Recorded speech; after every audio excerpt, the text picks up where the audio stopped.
So with the Knoxville one, we were in Las Vegas and we were actually booking in for a Broadway show because that was one of our breaks. And then when my dad got a phone call from Harrison Forbes, said that in Knoxville when we were in Las Vegas that 3 days time that they have an event that we can come to, and he's gonna have media there and everything.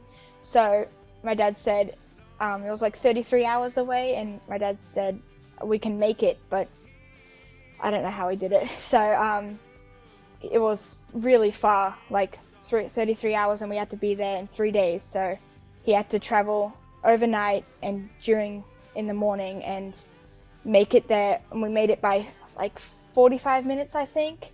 And even though we missed out on the Broadway show, but me and Bella and Austin really slept until we actually had to get there, do the dog washing, and then Austin had to take off the dog and fill up with fuel and everything. But we have some pretty big stories.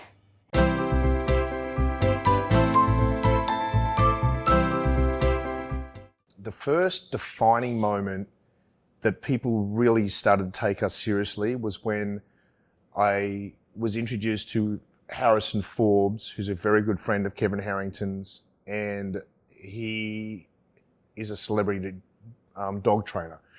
And he had a company called PetSafe, and he said, these guys are interested in wanting to meet you guys. Let me tell you when an event's going to come up. So it was Wednesday, we're in Vegas, we're about to see a show. Harrison Forbes rings me and says, great news. PetSafe's having an event. They want to see you all.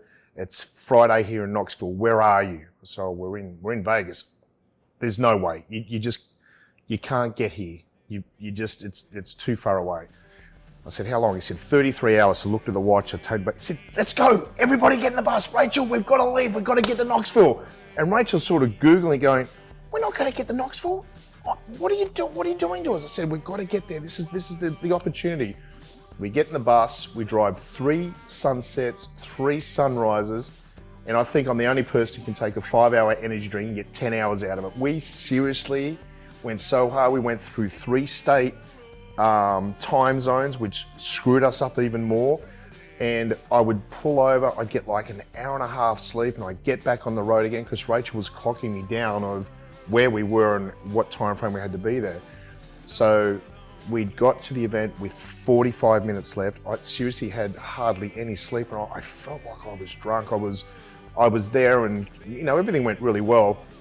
And he just came over and went, this is incredible. What you guys have done is just mind-blowing. Everyone's talking about your commitment to the tour. And I think that was on the back end of the Zootopia thing, is that's what we've got to do. We've got to make that commitment. We've got to keep moving forward and making those decisions, not giving up and defying the odds like that. That's the type of thing that's going to change things for us, and it did. That was a really, really big one that helped us a lot.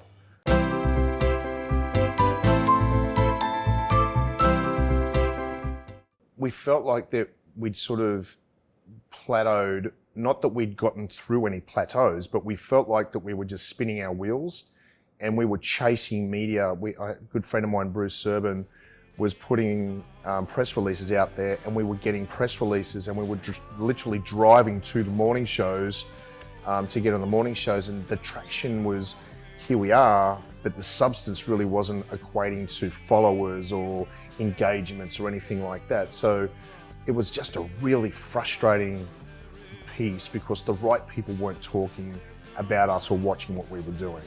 And that's when that circle came in and started to talk to the right people.